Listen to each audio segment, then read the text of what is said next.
Hi everyone, Byron Martin here at Logee's Greenhouses, and today we're going to be talking about some plants that are well adapted to indoor conditions and are really close to indestructible in their ability to withstand the stress of the home environment and to some degree the stress of the gardener. And these are philodendrons, and they are widely known for that purpose. The philodendrons are a large group of aroids, and they have different habits, growth habits to them. Some are actually climbers. Melanochrysum, which is a favorite right now to gardeners and collectors, is really one that rambles and climbs and so on. And then there are those that are clumpers that actually stay contained, although they can get very large, they don't really go up. And so in many ways, they're more adapted to the indoor environment for interior decorating or for accent plants in areas of the home. Today we have a few varieties of these that work very well for that purpose and also have some characteristics that are interesting within themselves.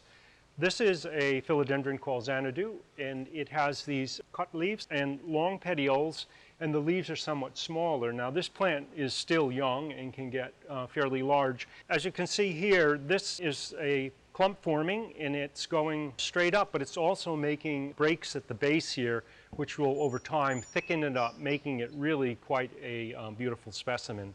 The petioles are quite large on this, and that's normal. It's not because it's grown in low light. That is actually part of the genetic characteristics of the plant. You can also see here that this plant's been around for a while, so it's starting to put aerial roots out. Philodendrons are famous for that because really in the tropical rainforest, many of these will grow semi-epiphytically, not necessarily on the forest floor, but they'll grow up on the sides of trees and such, and so their roots will cling and grab onto things to stabilize themselves as well as getting nutrients and water. We also have an interesting hybrid here that has come into the trade in recent years. This is called Moonlight, and it has that chartreuse leaf color to it, which is really very attractive in terms of its floral beauty and indoor accent. But also the uniqueness in this is that this yellow color will eventually darken as the plant grows. So really as the plant grows, you've got this glowing interior of the plant, and the older leaves darken as it grows. This is also, as I mentioned, a clumper form, and it has offshoots that'll come off of it. So again, we've got this plant that grows up yet thickens as it expands. And then this variety here, which is another relatively new hybrid called Birkin, has these streakings in it. And you can see on this plant, the leaves have darkened from that inner lightness as they matured on it. And this is also a plant that is to some degree regulated by light level, what the plant's coloration is on it. So in terms of growing philodendrons, we want to make sure that we're watering them properly, and being rainforest plants, they do like a little bit of dryness between waterings, so it's not a plant that you want to keep soggy. I always say make sure that you see visual dryness on the surface of the media before you water them, and then when you do, water them thoroughly.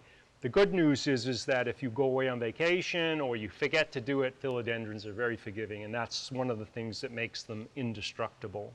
They do need fertilizer from time to time. However, when we're growing plants into lower light, you got to make sure that you don't overdo it, because plants will only use a fraction of the feed that you put on under low light as they would under high light. And philodendrons can actually be grown in quite high light, even adapted to the point of full sun, yet their color will bleach out and they'll get very light. But you can also grow them in areas that have relatively or very low light. That means pull back from a window in the interior of a room.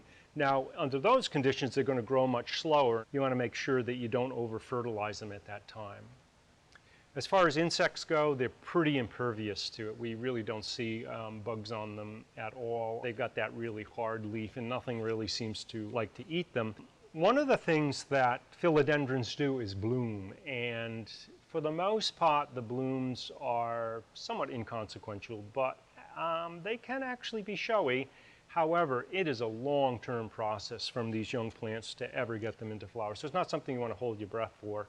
In terms of growth, we can grow them both in clay pots or plastic. As I mentioned, root disease is not an issue, so either container will work. And then from time to time, we need to move them up.